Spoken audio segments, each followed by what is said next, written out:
आरोग्य जागृति ये हमारे हाथ में है। ये ना तो पुलिस रोक सकती है, ना कोई प्रशासन रोक सकता है। बड़े से बड़ा मंत्री आ जाए, प्रधानमंत्री आ जाए, खासदार आ जाए, ये हमारी अपनी खुद की जिम्मेदारी है कि हम लोग आज के बाद से किस तरह से बिहेव करते हैं। उस हिसाब से ये तय होगा कि कितनी जल्दी यहाँ से ये लॉकडाउन खत्म किया जा सकता है। ये बात सही है कि जो अशफाक कुरैशी साहब ने भी बात बताए है, मौलाना साहब ने भी जो बताए है, मोइज फारूकी साहब ने, कि जब कहीं पर कोई पॉजिटिव केस निकल रहा है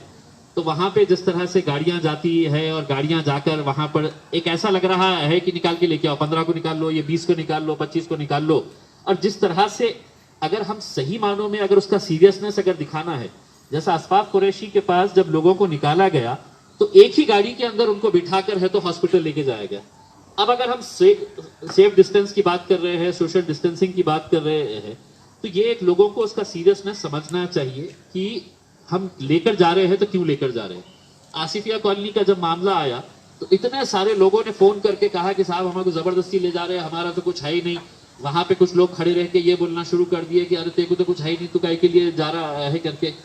अब दिक्कत यही है कि जैसा मेडिकली एस्टेब्लिश है कि किसी को हम में से अभी भी यहाँ पर अगर कोई पॉजिटिव कैरियर होगा तो हमको किसी को भी नहीं पता है, हमारे को किसी के पास भी कोई सिम्टम नहीं है, लेकिन वो एक खतरा बना हुआ है कि यहाँ पर एक जने के पास था, उसने उसकी वजह से, तो खुदा न करे ऐसा हो, लेकिन इसके ऐसा जरूरी नहीं है कि सिम्टम्स है। और ये चीज लोगों को बताने की बहुत सख्त जरूरत है। ये जो शिकायतें आई है यकीनन उसके ऊपर दुरुस्त किया जाएगा कि जब आप किसी जगह पॉजिटिव निकल रहा है तो लोगों को ले जाते वक्त उनको पहले काउंसलिंग करके वहां पे, जैसा मौलाना साहब ने बहुत अच्छा ये किया है कि ये अपने लेवल के ऊपर लोगों के अंदर बेदारी करेंगे। अगर कहीं पर पॉजिटिव निकल रहा है वहां पर अगर 4-5 जिम्मेदार लोग अगर जाएंगे, जिसके अंदर मैं चाहूंगा कि डॉक्टर साहब शोएब साहब है, डॉक्टर सरताज पठान है, ऐसे लोग भी जाए कि मेडिकली भी उन लोगों को ये समझाए कि आप लोगों का जाना कितना जरूरी है वहां पर। देखिए डॉक्टर पाडलकर मैडम जब बोलेगी तो वो एक महानगर पालिका के मेडिकल ऑफिसर की हैसियत से बोलेगी। लोगों को उनके ऊपर इतना ये नहीं रहेगा जब आप जाकर उनको समझाएंगे और ये कहेंगे कि भैया मेडिकल पॉइंट ऑफ व्यू से आपको यहाँ पर जाना बहुत जरूरी है करके। मैं मौलाना मोइज फारूकी साहब की बात से पूरी तरह से इत्तेफाक रखता हूँ जब उन्होंने ये बताया है कि जो फैसिलिटीज यहाँ पर होना चाहिए, खिलारख के अंदर जो क्वारंटाइन सेंटर बनाया गया है, लोगों को एक सही बात है कि लोगों को ऐसी दहशत हो गई कि यार भागो यहाँ से, ये पॉजिटिव हो गया है, कहीं तो भी निकल जाओ।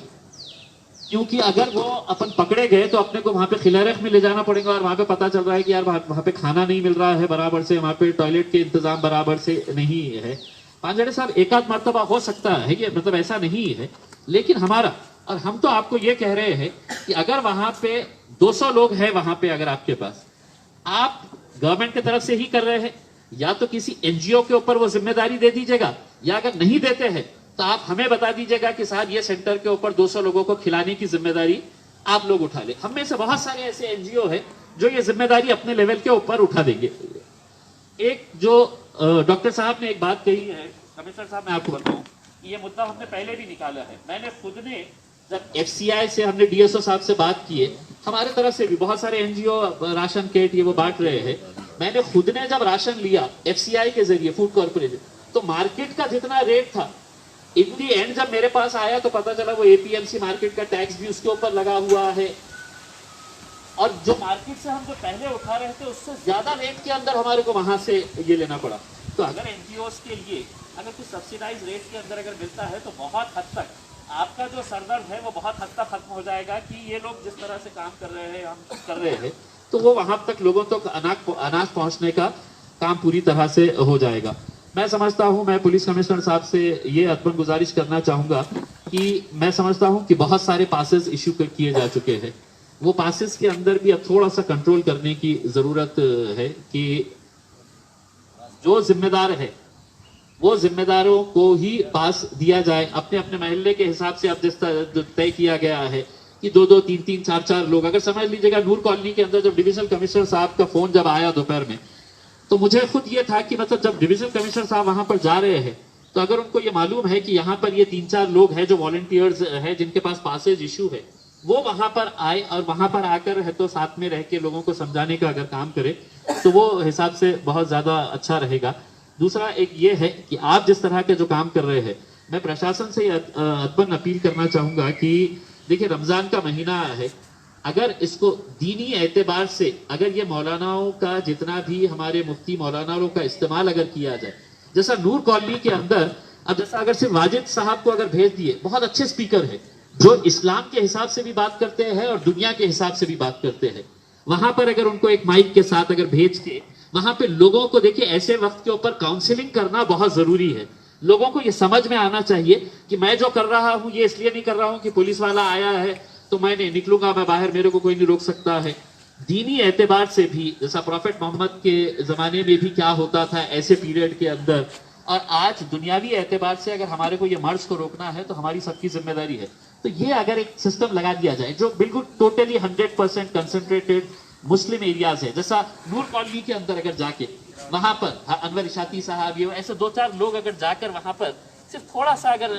लोगों को दीनी एतबार से कितना रहेगा, एक आधे घंटे का 1 घंटे का वहां पर अगर बयानबाजी लोग अपने घरों के अंदर कम से कम बैठ के सुनेंगे कि इसका सीरियसनेस कितना है करके। तो मैं बस यही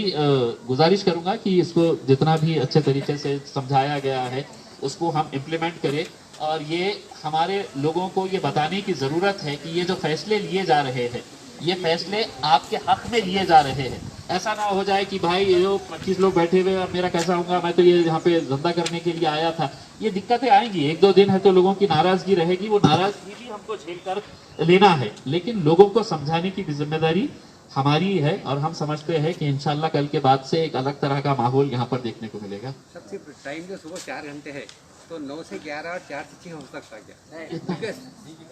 टाइमिंग जो है नहीं, देखिए कैसा है कि जो टाइमिंग के बारे में बात हुई थी उसके अंदर पहले तो कम से कम ये था कि 1 बजे तक का था, लेकिन सिद्दीक साहब अब हालात ऐसे हो गए हैं कि बहुत ज्यादा अगर हमने अभी रियायत आरोग्य जागृती।